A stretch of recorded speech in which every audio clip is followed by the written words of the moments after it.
कर रहे हैं। बदले में कल तक 58.59 लाख मैट्रिक टन हरियाणा के अंदर प्रोक्योर करी गई है और आज आखिरी दिन है जहां पूरे प्रदेश के 22 जिलों में हमने प्रोक्योरमेंट प्रोसेस को जितना भी हमारा पैडी हमारी मंडियों में आया हुआ है उसको प्रोक्योर करने के आदेश दिए गए हैं। और आज रात के बाद जो गवर्नमेंट ऑफ इंडिया की गाइडलाइंस है बिना एक्सटेंशन के और प्रोक्योरमेंट नहीं हो।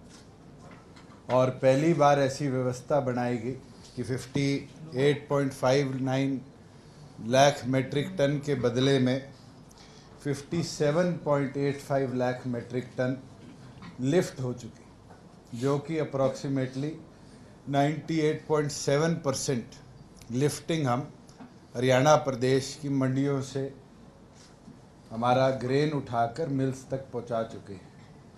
उसके साथ जहां पेमेंट की बात है, ये इतिहास में पहली बार हुआ है कि अप्रॉक्सीमेटली 98% फार्मर्स को उनकी पेमेंट डीबीटी के माध्यम से 48 घंटे में हरियाणा सरकार ने कर दी, जिसकी कुल राशि 11,819 करोड़ है।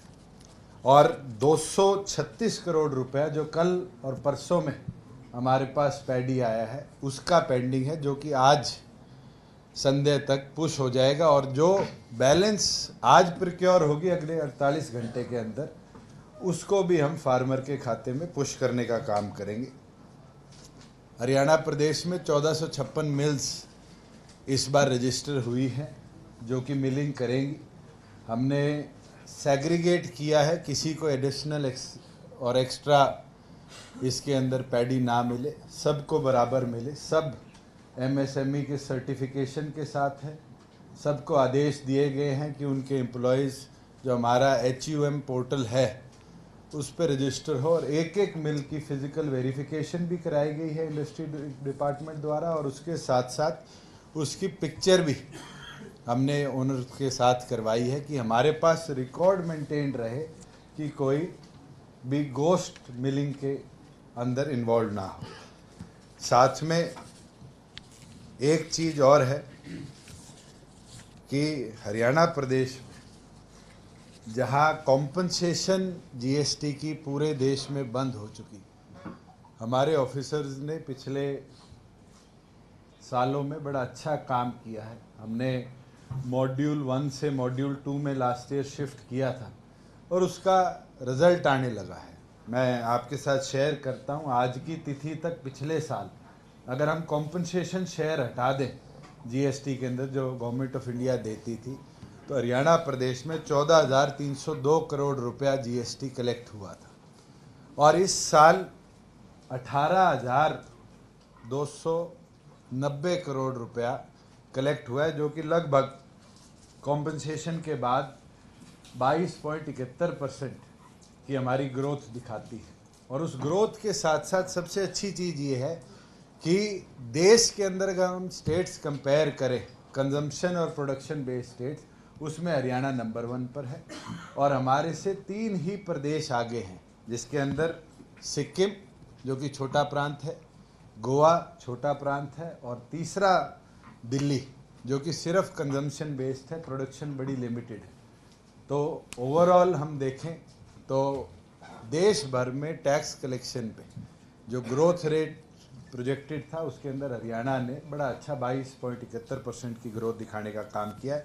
और उसका हमें सम्मान भी अलग अलग जगह मिला, गवर्नमेंट ऑफ इंडिया की तरफ से मिला, और TOIL के पिछले दिनों जो अवार्ड्स हुए उसके अंदर हरियाणा को सिल्वर कैटेगरी से गोल्ड कैटेगरी में शिफ्ट किया एज अ रिफॉर्मिस्ट स्टेट, जिसने रिफॉर्म्स अपनाने का काम किया। और GST के अंदर हमने स्पेशल यूनिट्स बनाए हैं जो कि हेडक्वार्टर लेवल पर भी है और फील्ड लेवल पर भी है, जो टैक्स लीकेजेस को भी रोक रहे हैं और consumer to distributor to consumer tax parity है उसके अंदर भी रिफंड्स को और बेहतर तरीके से, फास्टर तरीके से हमारे प्रदेश में किया जा रहा है। जहां इस साल 18,290 करोड़ रुपया आज तक, अगर मैं 1 अप्रैल से लेके आज तक का मानूं तो आज तक आए। लास्ट ईयर आज की तिथि में 14,302 करोड़ रुपए था। एक्साइज की अगर हम बात करें तो लास्ट ईयर, क्योंकि हमारा एक्साइज ईयर 31 मार्च को ख़त्म नहीं होता, 6 जून को ख़त्म होता है, तो 7 जून से जब हम शुरू करते हैं, तो लास्ट ईयर भी इसी डेट को शुरू हुआ था, इस ईयर भी इसी डेट को शुरू हुआ था। तो हमारी जो ऑक्शन हुई थी उसमें 4166 करोड़ रुपया ऑक्शन और एक्साइज ड्यूटी का आज की तिथि तक आया था। और मुझे खुशी होती है आपके साथ साझा करते हुए कि 23% की ग्रोथ के साथ इस साल 5125 करोड़ रुपया हमने एक्साइज के अंदर, ऑक्शन के अंदर भी और ड्यूटीज़ के अंदर भी रिसीव करने का काम किया है। जो हमारी कमिटमेंट थी, हमारी तमाम डिस्टिलरीज, तमाम बॉटलिंग प्लांट आज के दिन CCTV मॉनिटर्ड है 24/7 विद बैकअप्स, और केवल मात्र डिस्टिलरी या डिस्ट्रिक्ट लेवल पर नहीं, आज उसका कंट्रोल रूम हेड ऑफिस में भी है कि हम पूरे टाइम उसको मॉनिटर भी कर सकते हैं, उसको देख भी सकते हैं। उसके साथ साथ फ्लो मीटर्स हमने इंस्टॉलेशन का प्रोसेस शुरू कर दिया है और 28 फरवरी 2023 तक हरियाणा की तमाम डिस्टिलरी जो optimum government of India guidelines के हिसाब से जो नॉर्म्स हैं ISO के, उसको फॉलो करते हुए तमाम डिस्टिलरी हमारी जितनी भी हैं वो फ्लो मीटर्स इंस्टॉल कर लेंगी। और इंस्टॉलेशन के साथ साथ हमारे पास कितना रियल टाइम प्रोडक्शन है उसका डाटा भी हेड ऑफिस के साथ सिंक्रोनाइज्ड रहेगा। लास्ट जो हमारी एक्साइज पॉलिसी थी उसमें एक हमने ऐतिहासिक कदम उठाया था जो कि देश में किसी ने नहीं अपनाया, वो है कि हमारे जितने वेंड्स हैं उनके अंदर POS system, point of sale system लगाया जाए। और मैं खुशी के साथ आपको बताता हूं कि 55% हमारे लिकर वेंड्स ने POS को इंस्टॉल कर लिया है। और मैंने पिछले हफ्ते रिव्यू कर ये आदेश भी दे दिए कि जो भी लिकर वेंड 31 दिसंबर तक POS सिस्टम नहीं लगाएगा उसको फिर हम पीनलाइज भी करने का काम करेंगे। 100% पॉइंट ऑफ सेल सिस्टम अब लिकर वेंड्स में 31 दिसंबर तक हम इंस्टॉल करने का काम करेंगे। मैं एक चीज़ आपको ज़रूर बता सकता हूँ कि हमारा जो 19-20 का एक्साइज ईयर था, हमने 6361 करोड़ रुपया उसके अंदर कलेक्ट किया था। 20-21 का जो कोविड का दौर था उसमें 6790 करोड़ रुपया, 6790 करोड़ रुपया हमने कलेक्ट किया था। 21-20 का जो हमारा एक्साइज ईयर था उसके अंदर 7936 करोड़ रुपीज़ हमने कलेक्ट किया था। और इस साल जबकि हम सिर्फ मिड में हैं, अभी हमारा जो एक्साइज क्वार्टर है वो भी दिसंबर के अंदर 6 महीने पूरे करेगा, उसके बावजूद भी हम 5736 पर पहुंच चुके हैं। और जो हमारा एस्टिमेशन था 8900 करोड़ 9000 करोड़ का, मुझे ये अनुमान है कि हम 9500 करोड़ को इस बार पार कर एक नया बेंचमार्क हरियाणा प्रदेश में टच करने का काम करेंगे।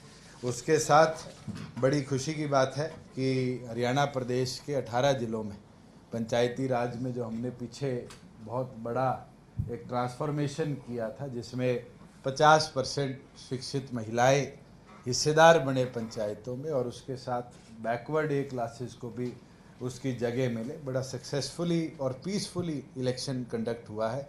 4 जिलों का आगामी 23 और 26 तारीख को है। और मुझे पूरा अनुमान है कि एक नया ट्रांसफॉर्मेशन पंचायती राज सिस्टम में भी आएगा। साथ में CET का एग्ज़ाम पिछले वीक कंडक्ट हुआ था, थोड़ी दिक्कतें ज़रूर आई, मगर उसके बावजूद भी पहली बार है कि कहीं भी पूरे प्रदेश में जो हमने प्रयास करे, स्ट्रिक्टनेस करी, इस तरीके से कहीं भी प्रदेश के अंदर कोई बहुत बड़ी दिक्कत हमें देखने को नहीं मिली, जहाँ चाहे पेपर लीकेज की बात हो, चाहे किसी और के बैठने की बात हो। और मुझे लगता है जो CCTV मॉनिटरिंग है, फिंगरप्रिंट बायोमेट्रिक सिस्टम की मॉनिटरिंग है, उस सब को देखते हुए इस बार हमारे युवाओं को एक बड़ा फेयर मौका मिला है एग्ज़ामिनेशन का। साथ में जो 2 हमारी एयर स्ट्रिप्स थी, भिवानी की जिसमें फ्लाइंग पीछे हमने शुरू कर दी थी, उसके बाद नारनौल को भी हमने एविएशन के ट्रेनिंग इंस्टीट्यूट के तौर पे डेवलप करने की प्लानिंग करी थी। पिछले सप्ताह नारनौल में भी हमारे जो एविएशन रिलेटेड स्टूडेंट्स हैं FTO के अंदर, उनने भी अपनी ट्रेनिंग शुरू कर दी। और जो गवर्नमेंट ऑफ इंडिया की एरोस्पोर्ट्स पॉलिसी है उसके अंदर नारनौल प्रथम ऐसी एयर स्ट्रिप है जहां पर आज के दिन स्काई डाइविंग हम करवा रहे हैं। पिछले साल 1200 स्काई डाइव वहाँ पर हुई थी और इस बार हमारा टारगेटेड है, क्योंकि वहाँ जो ऑपरेटर है उसको हमने टारगेट दिया कि एक प्लेन की बजाय अब वो 2 प्लेन लाए। तो वहाँ पर इस बार हमारा टारगेट है 2500 से भी ऊपर हम स्काई डाइव उस एयर स्ट्रिप्स पे कर पाए, क्योंकि वो देश के अंदर एक ऐसी जगह है जहाँ पर एडवेंचर स्पोर्ट्स को एक मौका उभरने का मिल रहा है। और दूसरी ओर पर आज रेवेन्यू के लिए भी स्टेट को, क्योंकि जीएसटी कलेक्शन होती है, एक मौका मिल रहा है। साथ में एक निमंत्रण मैं भी आप सबको दे दूं, क्योंकि जननायक जनता पार्टी के 5 साल हम भिवानी के अंदर मना रहे हैं, तो मेरी ओर से आप सब भी आमंत्रित है कि 9 दिसंबर को आप सभी साथी भी, और एडवांस में इसलिए बता रहा हूँ कि फिर कहीं दीप कमल की या किसी की तरफ से कमी ना रह जाए, तो मेरी तरफ से ये आमंत्रण आपके लिए है कि आप सभी साथी 9 तारीख को भिवानी में आने का काम करें। Now the floor is yours. आज बस ये डिपार्टमेंट रखते हैं, एक्साइज और फूड सप्लाई। मैं सोचा रेवेन्यू का भी कुछ आएगा, फिर दोबारा आपसे मिलने का मौका मिल वो जाएगा। उठते नहीं, आप 6-6 महीने मिलते ही नहीं, फील्ड में ही रहते हैं सारे जिलों में। नहीं, आज मैंने स्पेसिफिकली प्रोक्योरमेंट पे आपको बुलाया था और बहुत पीसफुल, टचवुड और सक्सेसफुल प्रोक्योरमेंट हरियाणा प्रदेश ने देखा है कि जो गवर्नमेंट ऑफ इंडिया का टारगेट था उससे एडिशनल हमने आज प्रोक्योर किया है। और पूरे प्रदेश में हमें कमियां मिली, और कमियां ये थी कि कई जगह गोस्ट मिलिंग के पहले हमें वाक्य सामने आए, तो हमने पीवीबी करवाने का फैसला लिया है, जो कि मिड दिसंबर से पूरे प्रदेश भर में शुरू होगी। मगर उसके साथ साथ जो फिज़िकल वेरिफिकेशन करवाई है उससे मिल्स की ऑथेंटिसिटी और मिल्स का जो आउटपुट है, क्षमता जो उसकी है, कोई क्षमता से फालतू ना स्टॉक ले रहा हो, वो टारगेट हम प्रॉपरली मॉनिटर कर पाए। ये फूड सप्लाई नहीं की है, फिजिकल वेरिफिकेशन नहीं, एमएसएमई विभाग से हमने पैरेलली करवाई, क्योंकि हर एक मिल का स्टॉक चेक किया नहीं, मिल्स की फिजिकल स्थिति क्या है, कितना उसका मिलिंग का आउटपुट है, वो सारा क्योंकि एमएसएमई का पार्ट है, तो टेक्निकल साइड जो है वो वेरिफिकेशन एमएसएमई विभाग से हमने करवाई। लेकिन जो स्टॉक की फिजिकल वेरिफिकेशन वो फूड सप्लाईज ने ऑलरेडी पॉलिसी का पार्ट बना के डायरेक्शन दिए हुए हैं, जो कि डिप्टी कमिश्नर की अध्यक्षता में एक कमेटी बनेगी, और वो कमेटी इस सारे प्रोसेस को मॉनिटर भी करेगी ओवर द पीरियड। ये कोई एक बार पीवी का काम नहीं है, ये मंथली पीवी हुआ करेगी, क्योंकि जो हमें स्टॉक डिलीवरी का टारगेट है वो मई तक का है,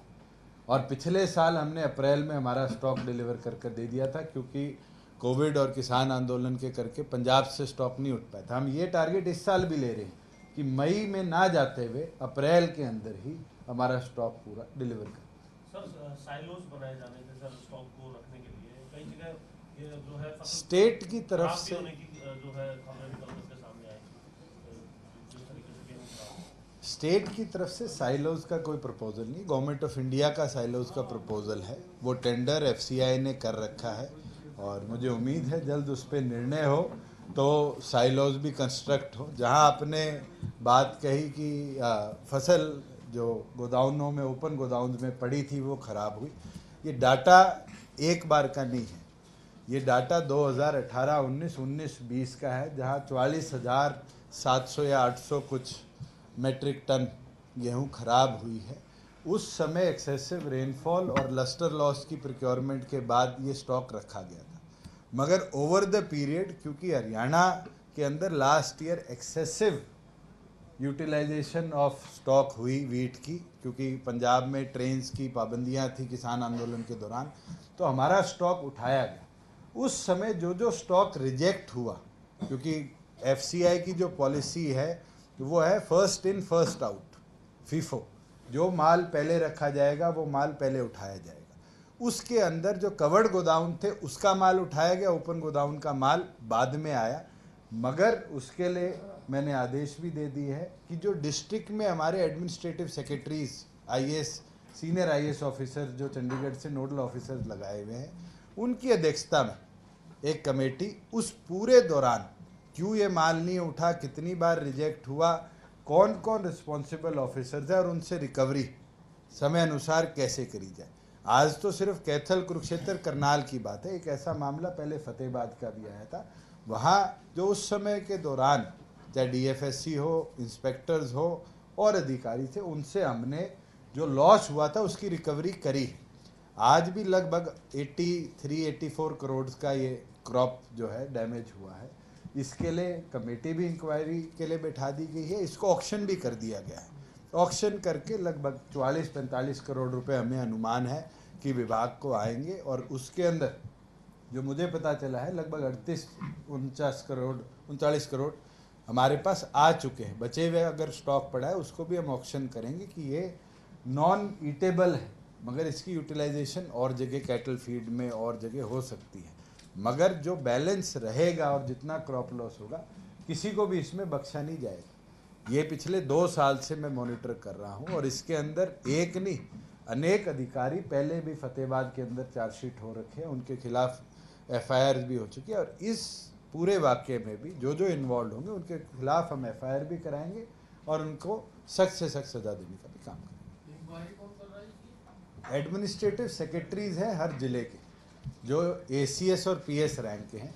तीनों जिलों में करनाल, कैथल, कुरुक्षेत्र में उनकी जिम्मेवारी लगाई गई है कि वो एक अधिकारी अपने साथ फूड सप्लाईज का ले ले, एक फाइनेंस का क्योंकि अकाउंटिंग रिलेटेड मैटर है ले ले, एक कोई भी विजिलेंस या पुलिस की तरफ से अधिकारी लेकर एक कमेटी गठित करेंगे, जो कमेटी इसके ऊपर आगे एक्शन लेने का काम करेगी। 44,800 के लगभग एमटी। हमारे पास 2019-20 के बाद का स्टॉक लगभग नील है वीट का, क्योंकि 2 साल में गवर्नमेंट ऑफ इंडिया ने पूरे देश में अनाज वितरण जो पीडीएस का था उसको केंद्र की योजना के तहत 4.5 लाख करोड़ के आसपास का अनुमान है, इतने रुपए की राशि का गरीब आदमी को कोविड के उसमें फ्री में देने का काम किया है। तो उस दौरान हरियाणा, क्योंकि पंजाब बंद था, हरियाणा का स्टॉक लगभग नील के बराबर।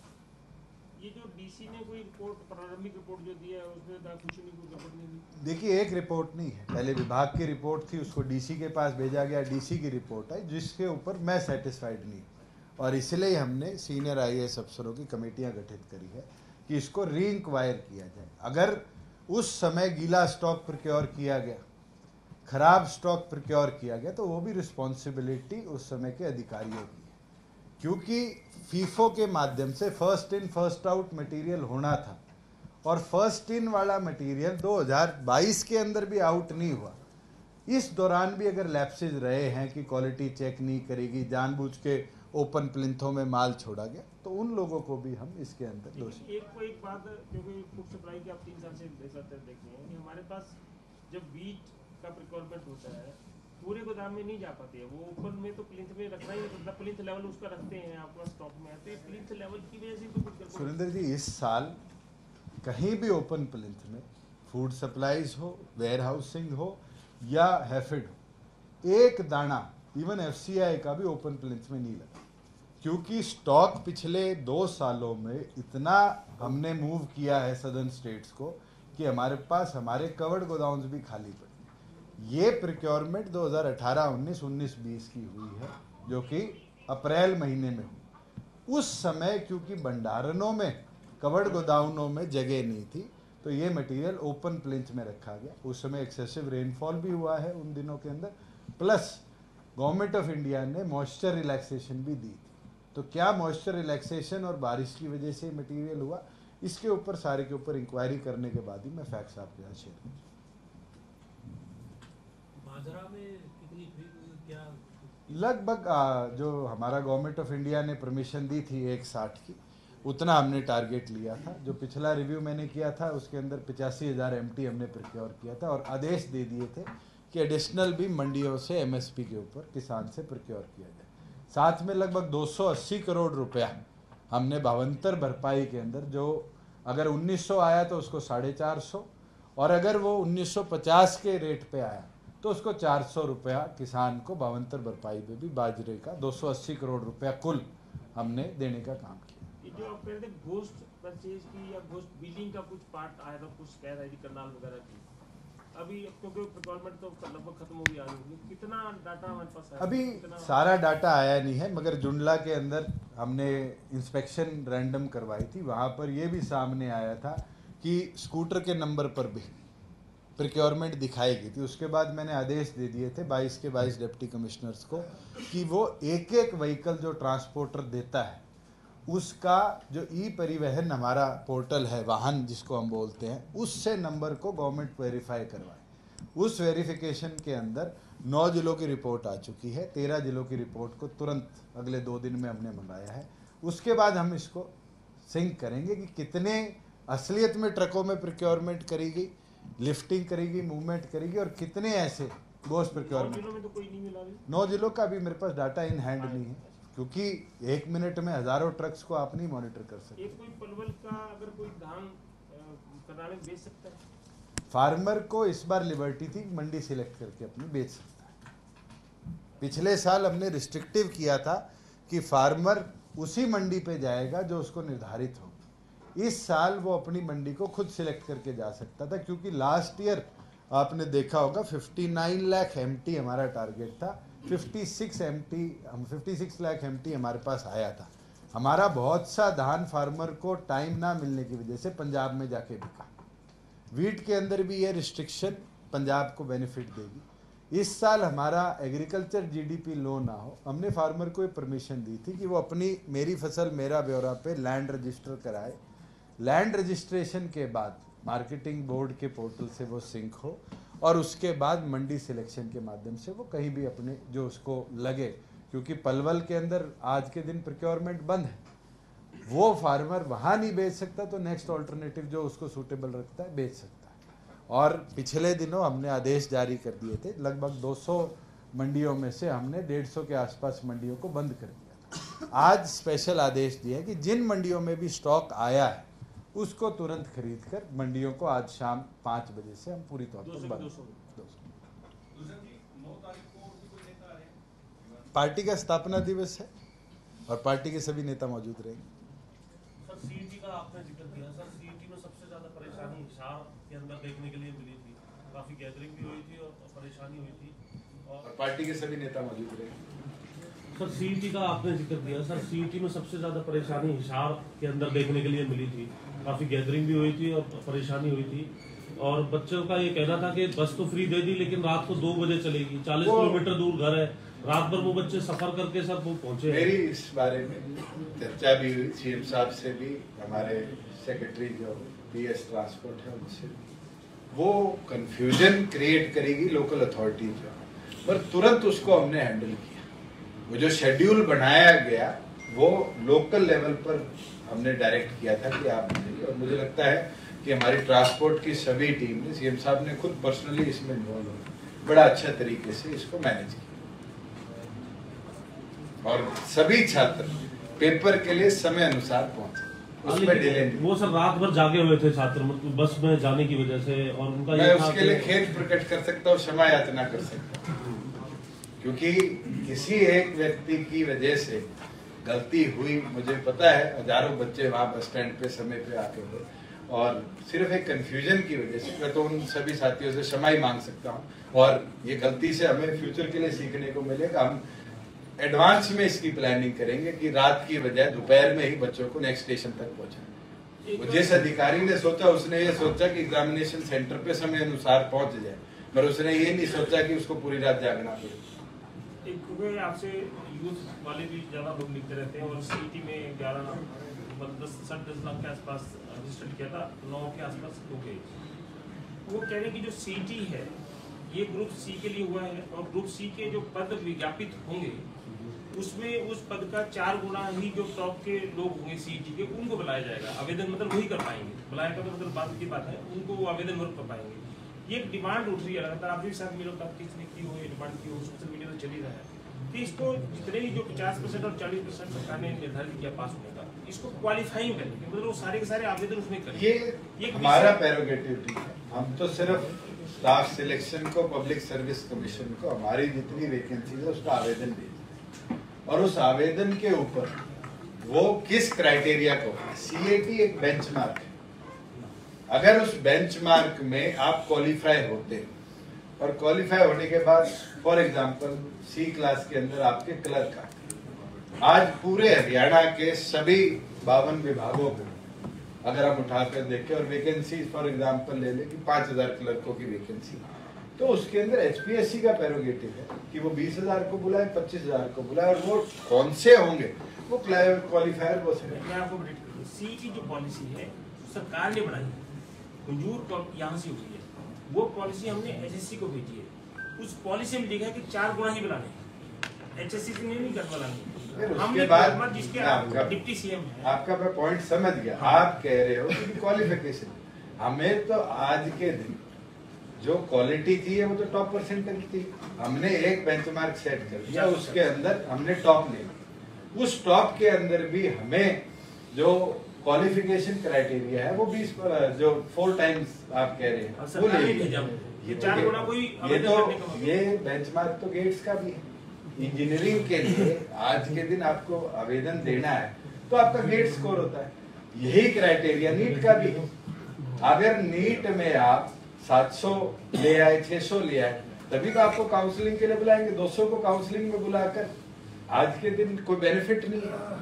और मुझे लगता है पिछले साल नीट का जो बेस स्कोर था एमबीबीएस एडमिशन का, प्राइवेट और पब्लिक, वो शायद 570-72 के आसपास रुक गया।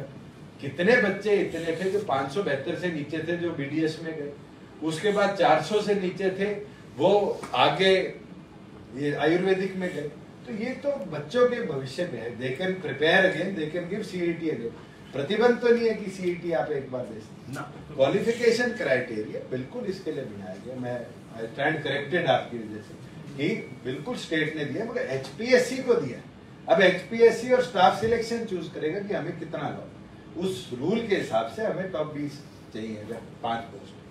सर एक कल सीएम साहब गीता जयंती को लेकर के प्रेस कॉन्फ्रेंस कर रहे थे, मुद्दा आया कि कुरुक्षेत्र के अंदर जो सड़कें हैं उनकी स्थिति ठीक नहीं है, अंतर्राष्ट्रीय महोत्सव है सर, बाहर से भी लोग आएंगे, सड़कें अगर ठीक हो जाए तो बहुत बढ़िया। एक का मैटर था, 2 बार कॉन्ट्रैक्टर काम छोड़ के चला गया था, जो गेट नंबर 3 से लेके पिपली गेट तक थी, वो ऑलरेडी कंप्लीटेड है।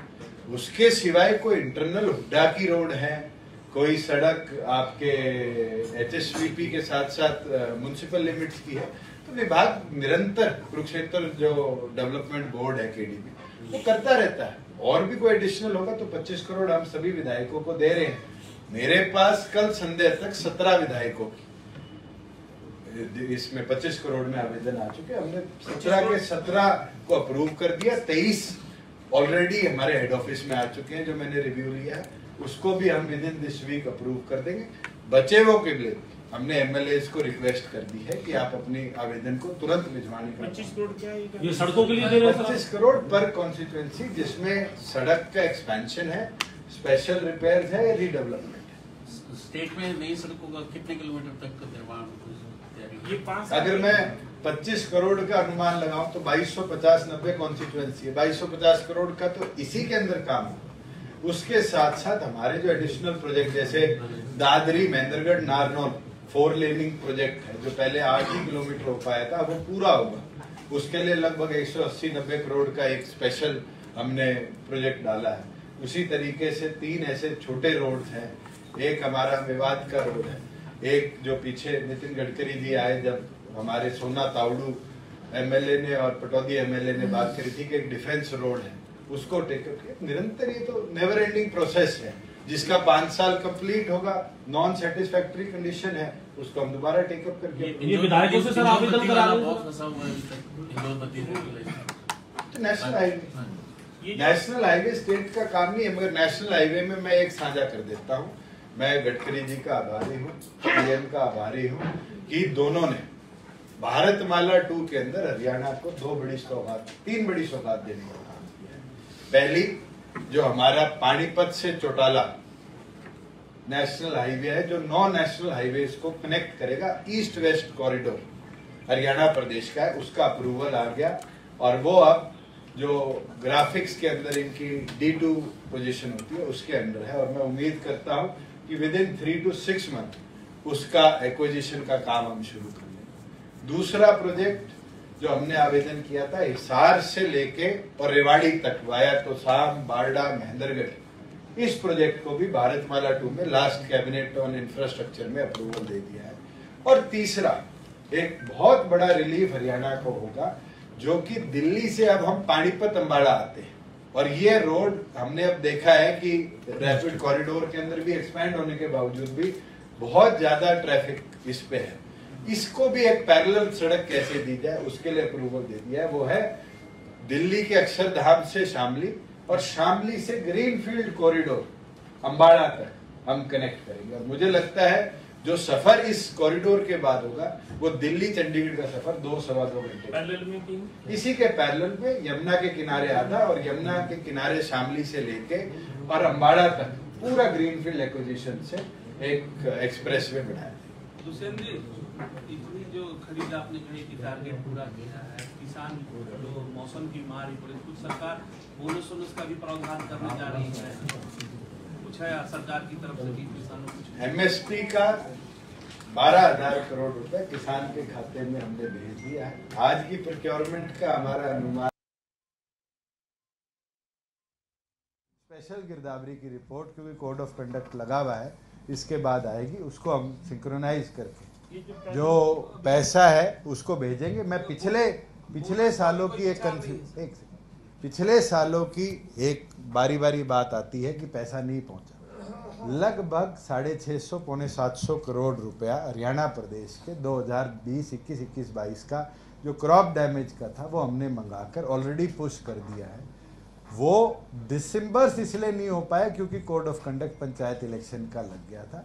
तुरंत इसके बाद हम उसको भी दिसंबर करने का काम करेंगे। पुश करने का मतलब है कोड ऑफ कंडक्ट खत्म होती है उनके, पुश करने का मतलब है कोड ऑफ कंडक्ट खत्म होती है उनके खत्म। हाँ सारे नहीं, क्योंकि डीबीटी रेवेन्यू के अंदर अभी तक हम नहीं बना पाए थे क्योंकि फार्मर के अकाउंट लिंक्ड नहीं थे रेवेन्यू साइड से। इधर तो क्योंकि मेरी फसल मेरा ब्यौरा में मैं आपकी जमीन लेके भी एज ए लेसी उसको रजिस्टर कर सकता हूँ। क्योंकि गिरदावरी का ओनर को पैसा मिलता है, उसके अंदर फिजिकली सबको तहसीलों के अंदर फार्मर्स को जाके अपने अकाउंट्स को लिंक कराना पड़ता है। ये एक पहला प्रोसेस है जिसको हमने शुरू किया कि अकाउंट लिंकेजेस शुरू हो। जिन जिन के अकाउंट है उनको डीबीटी हो जाएगा, बचे हुए को इन्फॉर्मेशन पहुंच जाएगी कि वो आकर अपने अकाउंट को लिंक कराए। अभी तक जो मैंने डाटा लिया था पिछले वर्षों का भी कई 100 करोड़ रुपया है जो फार्मर आज तक क्लेम करने ही वो तहसीलों में पड़ा है। उसके लिए भी मैं पोर्टल बना रहा हूँ कि अगली 1 महीना, 2 महीना, 3 महीने तक अगर कोई क्लेम नहीं करेगा तो हम ट्रेजरी से पैसा वापस मंगाएंगे, क्योंकि वो नॉन क्लेमेंट फॉर है। 2-5 कई 100 करोड़ है। मैं डाटा आपके साथ अलग से ऑन हैंड। देखिए जो 25 करोड़ आप बता रहे हो ये सभी अकाउंट्स में जा रहे हैं या जो आवेदन करेंगे उनको डाल रहे हैं? सभी एमएलए की तरफ से डिमांड लोकल एक्सचेंज और एससी को दी गई। उस अपॉन वेरिफिकेशन उनको दिखाया गया है कि 25 करोड़ में आपकी प्रायोरिटी 1, प्रायोरिटी 2, प्रायोरिटी 3 डिसाइड कर ली। प्रायोरिटी 1 में जो फाइल मेरे पास आई थी वो 24 करोड़ 61 लाख की थी, तो 39 लाख बैलेंस है। तो हमने विधायक को समाचार भेज दिया, अभी 39 लाख भी अपने क्लेम कर। एक की 26 करोड़ आई थी उसका हमने माइनस कर दिया कि भी आप बता दीजिए कौन सी कम होगी। मगर 17 की फाइल्स अप्रूव हो चुकी है। लगभग 23-24 का जो मेरे को पता है हेडक्वार्टर लेवल पर आ चुकी है। बचे एमएलए को भी आप बता दीजिए कौन सी कम होगी। मगर 17 की फाइल्स अप्रूव हो चुकी है। लगभग 23-24 का जो मेरे को पता है हेडक्वार्टर लेवल पर आ चुकी है। बचे एमएलए को हमने समाचार भिजवा दिया है कि आप भी तुरंत अपनी फाइल्स को पुशअप कराइए। इनको हमने विधानसभा में कहा था या काम इस साल की बजट अनाउंसमेंट थी कि 25 करोड़ पर कॉन्स्टिट्यूएंसी हम स्पेशल रिपेयर और डेवलपमेंट के लिए हर एमएलए को कमिट करें। किशन जी, एमबीबीएस के छात्र जो रोहतक में बॉन्ड को लेकर धरने पे बैठे हैं और चारों मेडिकल कॉलेजेस के छात्र वहाँ इकट्ठे होकर धरने के जा रहे हैं, उसको लेकर सरकार की मेरे डॉक्टर शिवाज जो हमारे मेडिकल सेल के अध्यक्ष हैं उनसे भी चर्चा हुई थी। कुछ कंफ्यूजन भी है और कुछ अमेंडमेंट की जरूरत भी है। आगे उनके साथ बैठ के चर्चा करके इसको भी रिजॉल्व। ये जो जीएसटी कंपनसेशन का कंपोनेंट रहा, उससे कोई फर्क पड़ा है रेवेन्यू का? 10,000 करोड़ नहीं, उसकी भरपाई कैसे हो रही है? उसकी भरपाई करें। जो हमारी ग्रोथ है 22%, वो उसको कवर अप इस साल करेंगे। अगले साल के लिए हमें और बेहतर करना है। और मैं आपके साथ शेयर कर लूं, उत्तर प्रदेश हमारे से आबादी में 5 गुना 6 गुना बड़ा प्रदेश है। अगर हम हरियाणा की माने तो 3 करोड़ के आसपास है, उत्तर प्रदेश 20 करोड़ के आसपास, 22 करोड़, तो लगभग आप कंपेयर करो 7 गुना बड़ा प्रदेश है। उसके बावजूद भी जीएसटी का अगर मैं डाटा शेयर करूं, कलेक्शन का और का, तो हमसे पर मंथ 500-600 करोड़ रुपए एक्सेस कलेक्ट करता है। उनकी कॉम्पनसेशन कितनी कम हुई है? जब 2017 में माननीय जेटली जी ने ये कानून लाया, तो जब अश्योर किया था कि 5 साल तक 14% एवरेज ग्रोथ में हम स्टेट को कॉम्पनसेट करें, जो कि सभी स्टेट्स की मांग थी कि और 3 साल बढ़ाया जाए कोविड को देखते। उसके बावजूद भी जीएसटी काउंसिल ने उस कॉम्पनसेशन को, जिसमें मैं भी सदस्य हूँ, अपनी मांग को माना और बंद कर दिया कि स्टेट्स अब आत्मनिर्भर हो, अपने आप डेवलप करें। आज खुशी है, उनका predicted growth 14%, despite Covid Haryana ने 23% इस वर्ष के अंदर ग्रोथ दिखाई है। और मेरा अनुमान है जो हमारा टारगेटेड इस साल का जो ग्रोथ थी उससे हम फालतू करेंगे, मगर हाँ जो 17 में 2022-23 की प्रोजेक्शन करी गई थी उससे शायद थोड़ा बहुत, मेरे ख्याल से 2-3 हजार करोड़ हम शॉर्ट फॉल में रहे, जो कि बहुत बड़ा नहीं है। ऐसे ऐसे प्रदेश भी है, पंजाब एक एग्जांपल है, जो शायद 30,000 करोड़ पीछे रहे, जो मेरा रिव्यू। ये जो वाले में आप कह रहे थे कि कंफ्यूजन क्या है और संशोधन क्या है, मैं चर्चा कर रहा हूँ, तो उसी बात कंफ्यूजन क्या है? बॉन्ड के लिए है, जो स्टेट की तरफ से उनको बॉन्ड दिए जाते हैं एजुकेशन के लिए और के लिए, उसकी रिकवरी के अंदर उनको हिस्सेदारी दी जा रही है स्टेट में नौकरी करने की। तो जो भी चीज है, क्योंकि डॉक्टर शिवाज की मैंने ड्यूटी लगाई है, मेडिकल सेल के हमारे अध्यक्ष, वो चर्चा करके इस पे मेरे को हरियाणा में हर साल हजारों क्विंटल जो है ना गोदामों में खराब हो जाता है। आप बहुत जल्दी आए हैं, उस पर मैंने ऑलरेडी बता दिया है। एसीएस लेवल पे कमेटी बना दी है और वो कमेटी 1 महीने में अपनी रिपोर्ट देगी। उसके बाद जो भी दोषी है, क्योंकि ये प्रोक्योरमेंट 18-19-20 की है, उनको सजा देगा। एक विषय थोड़ा पॉलिटिकल साइड में जाते हैं, 2 विषय जेजेपी से संबंधित चर्चा में सोशल मीडिया पे ज्यादातर रहते हैं, अखबारों में। क्या जेजेपी के सभी एमएलए की नाराजगी की बात चल रही है? रामगढ़ सीट चली गई है, रामगढ़ गौतम जी का तो सार्वजनिक है ही। क्या जेजेपी के एमएलए की जो खबरें छप रही हैं,